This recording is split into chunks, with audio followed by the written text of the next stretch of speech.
everyone, it's Pat from Pat Dev Music, and thank you for another great question. Now we're back with another comment of the day video. So if there's something you want to learn about music, guitar, cover songs, anything like that, leave me a comment below and we'll get straight into it. But enough yakking, let's start.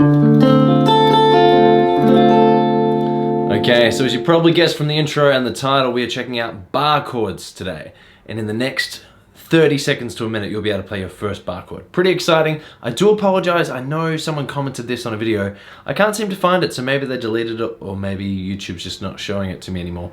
It's a little bit weird, but let's dive right in, and by the end of the video, you'll be able to play heaps of bar chords, but in 30 seconds, you'll be able to play your first one. Pretty exciting. Now, you might be thinking, what is a bar chord? A bar chord is just a different chord, but instead of playing it with open strings, you're playing it by using one finger or multiple fingers to bar or hold on and hold down multiple strings. So there's a C major bar chord, and here's a C major open chord. Now, the best thing about playing a sort of bar chord is once you know one major shape, you've got C major, move it back a fret, you've got B major, back 2 frets, you've got A major, back 2 frets G, 2 frets F.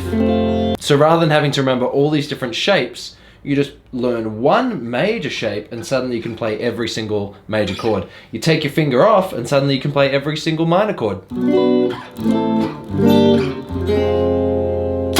Nice and easy. Now, I've been teaching for a long time, and over the years, I've had so many students come back to the guitar saying, I stopped when I got to bar chords because it was too hard. It's just something you have to train. It's just like if you're a marathon runner or you were going to the gym all the time, it's just something you have to train. So the best way to do that is to start off with 2 strings. That's the best way. Now, you're lying your finger down, so it's lying across the strings as opposed to normally standing it up, so you can hear other strings that are ringing out next to it. But you don't want that. You want it to lie down so you can hold down multiple strings at once. Rather than going up to this sort of end of the guitar where your elbow's pointed out at a funny angle, I would come out all the way up here, up to somewhere like the 7th fret, and all that you want to do to begin with is just hold down one string. Now, your finger's lying down, it's not standing up tall, you're just lying that one finger down. Now, one note by itself does not make a chord, so if you can, the next thing you want to do is move your finger up so that you're holding down strings 2 and strings 1 on the 7th fret. And that's a chord. You only need 2 notes to make a chord. So that there, what have we got? We've got an F sharp sus4. But you might sort of know more sus4 chords as like songs from the Beatles.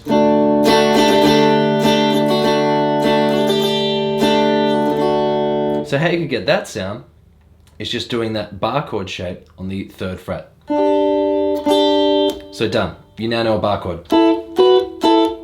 You can play every single sus4 chord that there is. You just have to think about what note you're playing on the 2nd string. Now, you probably guessed it, once you can do 2 strings, move up and go for 3 strings.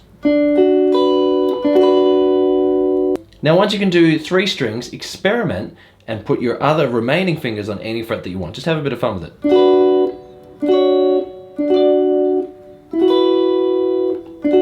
But just focus on each string sounding out. You guessed it. Once you can do 3 strings, go for 4.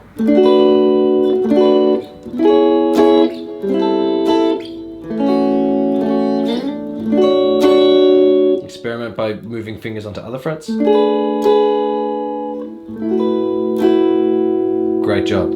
Once you can do 4, go for 5.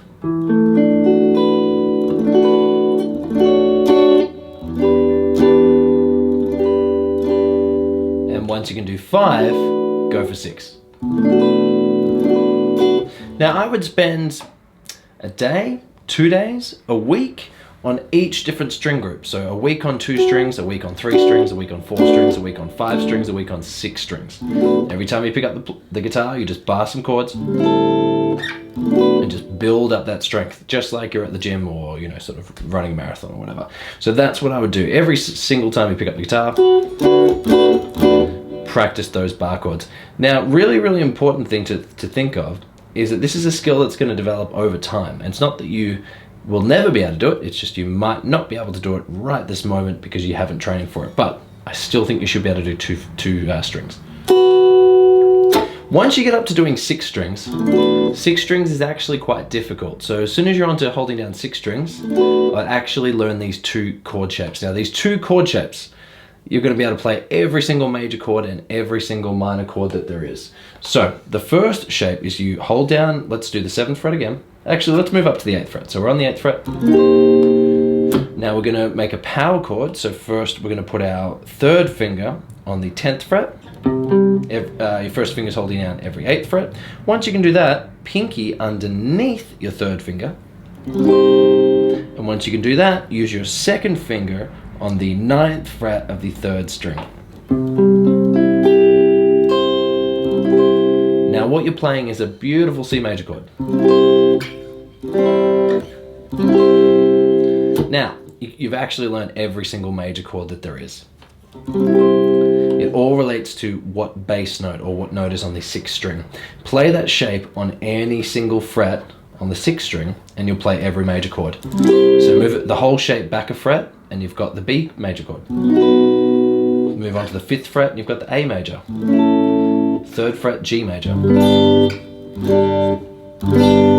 F major on the 1st fret. D major all the way up on the 10th fret. So you've learned every single major chord that there is, just with one shape. Now, even easier, to play every minor chord that there is, so let's say we were playing D minor, all you would do is take that same sort of shape that we're learning, but take off your 2nd finger. Suddenly you've got D minor.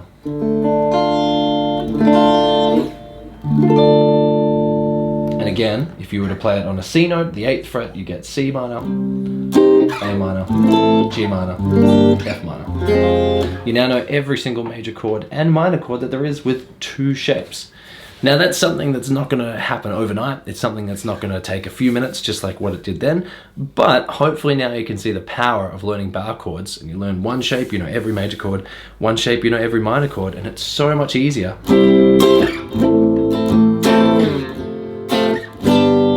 Once you've been playing bar chords a little while, to learn new songs, because you can just use the same shapes over and over again, just move them around.